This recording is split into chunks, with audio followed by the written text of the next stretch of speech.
Bismillahirrahmanirrahim. Assalamu ala rasulillah wa ala alihi wa sahbihi. Brother have asked a question regarding prayer whilst traveling. So first thing is one should try wherever one is to pray wherever you are. For example, you are in the train, you are in the plane, but there are circumstances sometimes you cannot do wudu, for example, things like this. But for wudu, also you can keep in your handbag, a small stone, a clean stone. You can do tayammum as well there. And you can pray on your seat, standing or sitting down, etc. So there are very flexibility in them here. You can join prayers as well in some cases, for example, etc., etc. But anyhow, one should, in the journey, try not to miss at all, because in the journey, a person is in danger. Person doesn't know they will get safely back or something might happen in the journey. So a person doesn't want to leave the world whilst actually being neglecting the command of Allah Jalla Majduhu. But anyhow, if a person, let's say, been 2 days, 3 days in the journey, or 1 day, 2 days, and they have prayers, missed prayers, fard prayer, and they have come home, so now there are two things one should note. One is that they can do those prayers all together, there is no restriction, but they should do in the same order they have missed. For example, let's say they missed Zuhur, Asr, Maghrib, so they can start praying 2 rakat, but they nominate, Ya Allah, I am doing intention. This is something in the heart that of the 2 rakat Zuhur, Qadha, yesterday's, for example, in the journey, and you do intention, Allahu Akbar. So 2 of Zuhur, 2 of Asr, 3 of Maghrib, and 2 of Isha and Witr. So in that order, either you can spread them, like said, do 2 prayers now, then rest of them in the evening if you're tired, or do them in one go. Because now you have gone off the time, so if they're out of the time, there are no restriction of the timing now. The sooner you do, the better. But the main thing, another matter regarding prayer is, Allah Jalla Majduhu does not need our prayers or salah. It is we who actually needed that. Purpose of the prayer is that you get some presence of Allah, a relationship, connection with Allah Jalla Majduhu. So one should, when one does Salah of Qaza, one should try to connect deeply with Allah Jalla Majduhu, that Allah is with me, seeing me. And even when you cannot do the prayers in the journey, but you are sitting because there's a wudu problem or whatever, in the prayer time, nothing stops you of doing some zikr, being in the presence of Allah, asking forgiveness, etc., etc. That one, at least one can do. And then they can repeat the prayer. The rule of fiqh is that if a prayer have been missed in journey, then even though you come home, you still be praying 2 rakat and qasr. And the rule is that if you missed a prayer while staying home in, let's say, in Manchester, but now you are in journey and you have time and you want to repeat some of the missed prayer, you will still do 4, because they were the 4 actually missed actually. So this is the rule, inshallah.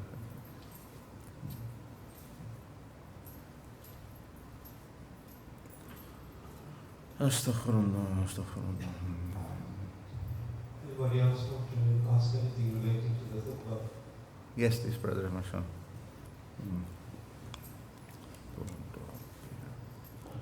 Allahumma wa alaikum assalam wa rahmatullahi wa barakatuh. In regards to a traveler, what is the distance so that someone can perform Salatul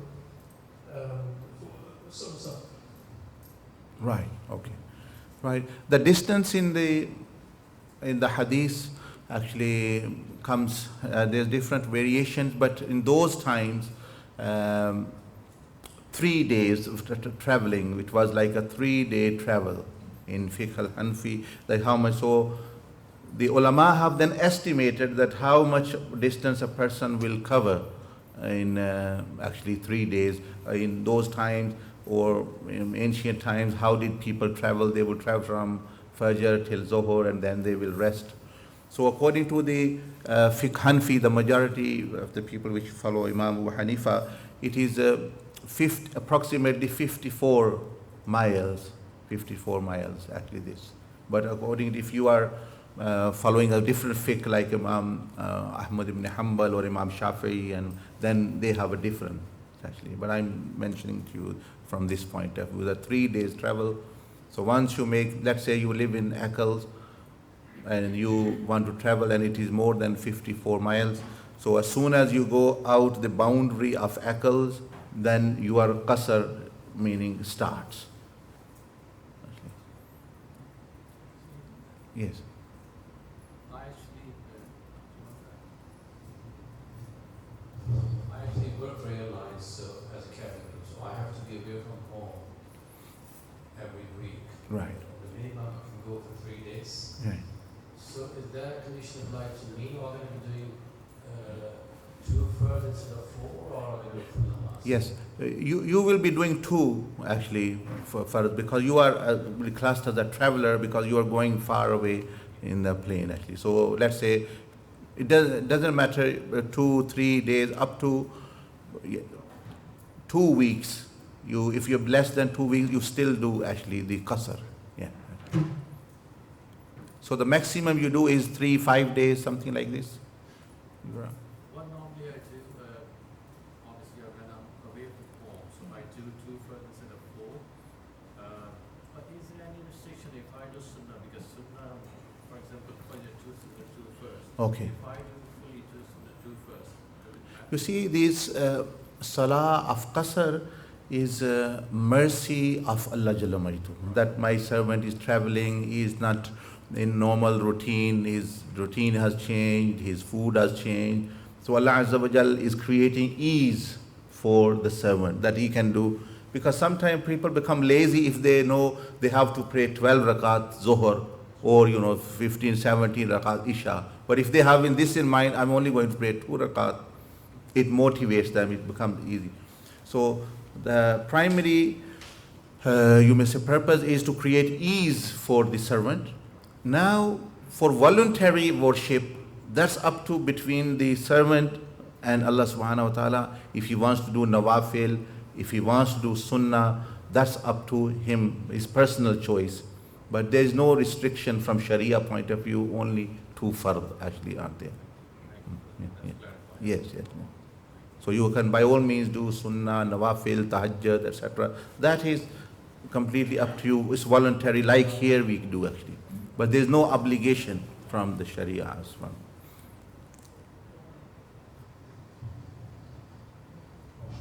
Assalamu alaikum. Wa alaikum salam. I do travel a lot during Keep the it Ramadan. down. I do travel a lot during the Ramadan. Yes. I feel guilty not fasting. I am fasting while traveling, but it's difficult sometimes. Right. What do you recommend? Okay. When a person is traveling through Ramadan, the masla is, again I come, Allah Azza wa Jal said, yuridullahu bikumul yusr wala yuridu bikumul usr. Allah wants ease with you, doesn't want to put you in difficulty. So for the traveler, Allah Azza wa Jal in the Quran, there is flexibility that if he is strong, he can survive, he won't be bothered so much in traveling, he can fast. But if he thinks he'll be weak, he will be lazy in even prayers, he will become agitated, angry with other people who are traveling, and others have to serve him, then it's better for him not to fast and fast another day after Ramadan. So if it's an easy travel, it's not difficult, you are sitting in the car and eating sahri, iftari, you will get. So you can fast as well whilst traveling. Yes. So you see, one should not put oneself in difficulty and hardship for nothing. So when I have been given choice by Allah, Allah says, okay, if you actually find it hard, you are traveling, fast another day. So a person will get the reward of it as well. So when there is. So a person should be strict where Allah Azza wa Jal is strict, for example, and where is the flexibility. The Prophet ﷺ said that Allah likes the servant to use ease and the choices and you may say the ease which Allah has given the servant. Allah subhanahu wa ta'ala loves the person who uses it. It's like I give you some, let's say you have a 8-hour duty and I say, okay, you can go home, 4 hours is enough. Yeah, I just like you, I don't want you to put in difficulty. So, and you say, no, I want to do 8 actually. That can annoy me that I am doing a favor and this person is not accepting the favor. So if Allah Azza wa Jal has done favor, one should accept. And you should not feel guilty. Feeling guilty is when you are disobeying Allah Jalla Majduhu. But yes, if you feel strong enough to fast, good and well. Sometimes fast you are only 12 hours, 11 hours, 13 hours like in the winter. Sometimes they are very long. So there is the choice for you. In the time of the Prophet ﷺ, people were traveling, and those who were traveling, they felt weak. They, for example, when they stopped somewhere, they felt weak, and others had to serve them, carry their baggage, bring food for them at the iftari. And the Prophet ﷺ said that those who did not fast, they are getting more reward than the people who are fasting. Because they are serving those who fast, and they're carrying their luggage, so they're getting reward for this, plus they fast as well, they are helping them. So, and once he Sallallahu Alaihi Wasallam saw people weak whilst traveling and they're becoming unconscious or out of actually dehydrated and creating difficulty for others, then the Prophet ﷺ said there's no goodness in fasting like this in the journey, if you are going to be a burden upon others and also yourself. Because the real fast, a person always can fast, no matter what happens. Because the real fast is not, he said, لَيْسَ الصِّيَامُ مِنَ الطَّعَامِ وَالشَّرَبِ. This fast, the reality of fast is not to stop eating and drinking. It is to, إِنَّمَا الصِّيَامُ مِنَ اللَّغْوِ وَالرَّفَثِ. It is to control your tongue, control your eyes, control your mind. So no matter you are traveling, you are not physically fasting, but the spiritual fast you still should do.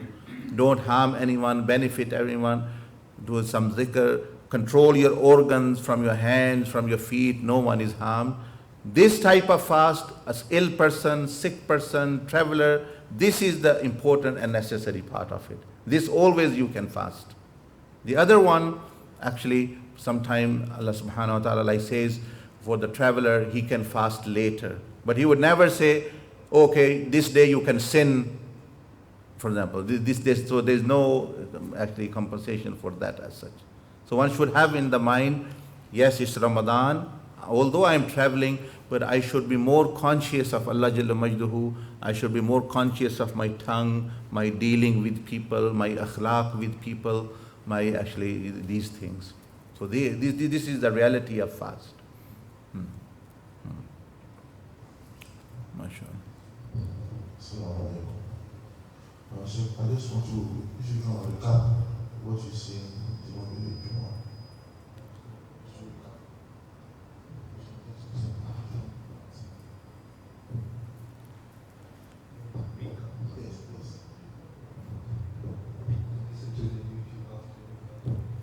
Yes, what is it?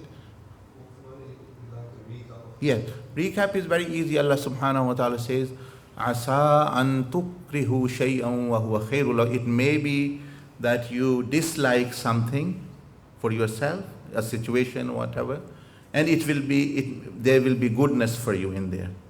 Wa asa an tuhibbu shay'an wa huwa, and it's possible you like a thing, you love to have something, but you are not getting it, but if you get, it's evil for you.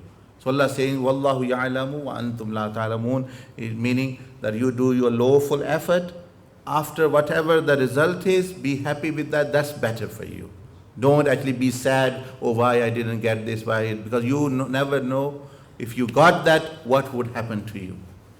And you never know if you did not get this, what happened to you. So relying upon Allah. So this, mashallah, this verse we can use in our everyday life. things are happening. Many people are sad, they become depressed. Oh, I am depressed because I didn't get this in life, didn't get this in life, etc., etc. Provided you have done lawful effort, tried, now leave the result to Allah Jalla Majalla. But yes, if I have been lazy myself, I am wasting my time, I am doing wrong, then obviously I am to blame. Then still Allah subhanahu wa ta'ala says that if you bring the matter to me, I can compensate for 10 years in 10 days, for example. So because you are dealing with Allah Jalla Majduhu, who is all powerful. So this is the actually recap of it.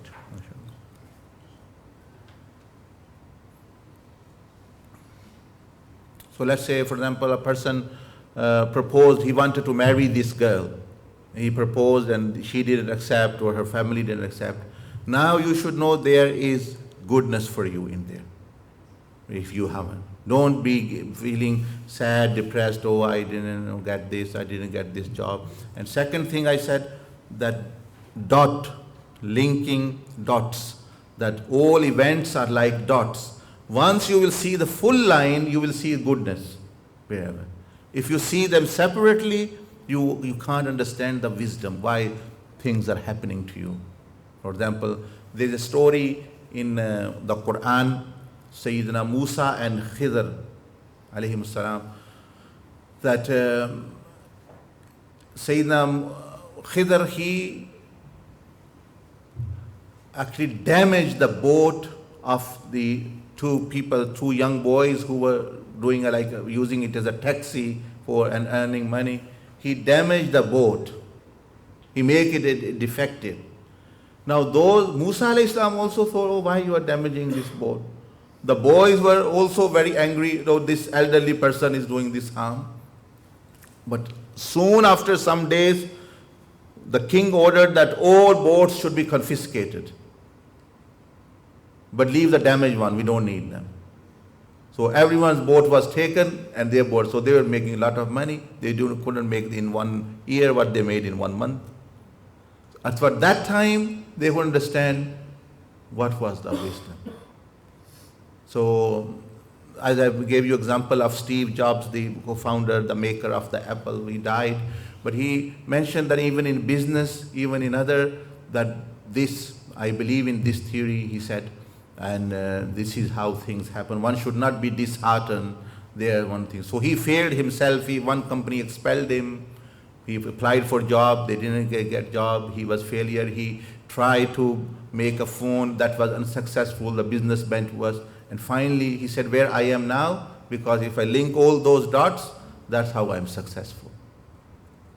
So that's what Allah subhanahu wa ta'ala says, Wallahu ya'lam wa antum la ta'lam. Allah knows and you do not know. You only have to link with Allah. Once you are linked with Him, you are never at loss. You achieve something, you lose something, you are never at loss. Yes, brother. My question is about walima. What's the exact time for that? Yes, walima is thankfulness. It's a meal of thankfulness that Allah subhanahu wa ta'ala has, for example, given to people a relationship or spouse, especially the husband, because he has received this blessing. So after nikah, so let's say nikah happens today, so the walima should be tomorrow. So after the husband and wife have come together, then the walima takes place. So in other words, walima is a way of thanking Allah that Allah has given me another person in my life. It's like aqiqah, same thing.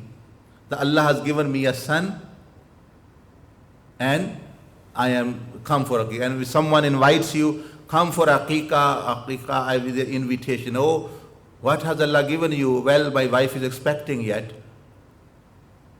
but I want to do aqiqah. They say, what type of aqiqah? The baby is in the mother's womb yet. So aqiqah is to be done when the baby comes home, not actually that he is in the mother's womb. Similarly, the walima is done when the nikah is done and he has this blessing, and to thank about that blessing, you actually celebrate it. Some people combine the. That's not sunnah. It's like combining, and when you are married, do aqiqah then, because I'm going to get a baby. What is the wisdom in there? The nikah bhi hua, and then you are doing aqiqah, my wife is expecting, so I'm doing aqiqah now, because after 3 months, I'll have a baby. There's no wisdom in there. It's like doing, you go to toilet, you relieve, then you do istanja. There is order. What about doing istanja before, relieving yourself after? So when you don't have a blessing, how are you thinking? So the walima is when the husband and wife have come together, and that is a celebration of their coming together. They are thanking Allah, and also they are actually also asking people to participate in their celebration. So walima, this is the walima. But if someone does, the nikah is valid, but its only thing will be that they have not done according to the sunnah. It means that there is a flexibility. Sorry? It means that there is a flexibility. No, there's no flexibility in the order, but it means that we can't say that their nikah is not done. Actually. So aqiqah, walima should follow the nikah and coming together. It's in this order. Another one last question regarding the travel as well. When we go to Jeddah on flight, obviously we're still in uniform, reach hotel. When is the best possible time to change into ihram and go for umrah? Because we change in hotel and then we'll go straight to it and niyat as well.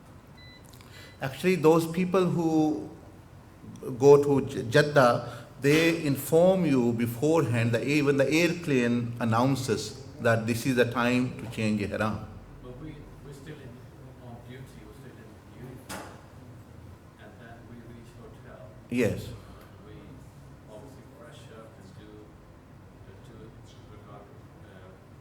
niyat for umrah. Right. Change into umrah. Then the thing is that you shouldn't do the intention of umrah from here. From here. Yeah, no intention. You just go as a normal person to Jeddah, and then actually to the boundary. You find the boundary, nearest boundary where the ihram people make. You go to that, pray 2 nafal, wear ihram, and go from there. So we have to go to the boundary. And Yes. and then Yes. Yes. Because it's like people, some people, they go to Medina first. So they leave, for example, they get off in Jeddah, but they're going to Medina straight. So they don't wear ihram or anything. So they will wear ihram now when they're coming from Medina to the boundary. So the boundary is not very far from the Jeddah, is close by. So you, for example, you're going to say, let's say, Umrah anyway. So get your 2 chadars, wear it from home, whatever, do ghusl, tell the taxi driver to go to the boundary there, do 2 nafal, and etc., and do the intention. And all. So in past one umrah done, is it invalid or because we did intention from hotel, then we did carry on praying obviously. Right. So I don't know whether it's accepted or not. Yeah. I mean, whatever has happened, because it's a nafal thing, so you shouldn't worry, even if it actually doesn't. So, inshallah, it's a nafal matter. If it's valid, good, and Allah subhanahu wa ta'ala might reward you. And it depends upon where the hotel, where the thing is actually. Hotel is in Jeddah and obviously the Makkah is about 40 Yeah. kilometers. It is the boundary in Jeddah which actually. No, I'm not going to go there. Yeah. Thank you so much. Yes, inshallah. ठीक है फिर जज़ाकुमुल्लाह अल्हम्दुलिल्लाह रब्बिल आलमीन वस्सलामु अला रसूलिल्लाह व अला आलिहि व सहबिहि अजमईन या रब्बल आलमीन. Bless us with the goodness of this world and hereafter. Bless all these people, reward them for asking questions so that we may learn the path to you, the deen, the things which takes us closer to you, Ya Arhamar Rahimin. Grant us the goodness of this world and hereafter. Whatever mistakes, we are doing mistakes in our prayers, in Umrah, Hajj. We are never perfect. You are the perfect one, Ya Rabbal Alameen. Forgive us all the Umrahs which the brother have done, the prayers which we have done, any mistakes which we have done. by your fadl and grace, accept by your rahmah, ya arhamar rahimin. Enable us to live by Islam, die with Iman, resurrected with the pious, ya arhamar rahimin. Wa sallallahu ala nabiyyil ummi wa ala alihi wa sallam taslima. Ameen. Jazakumullah. Thank you very much. Thank you.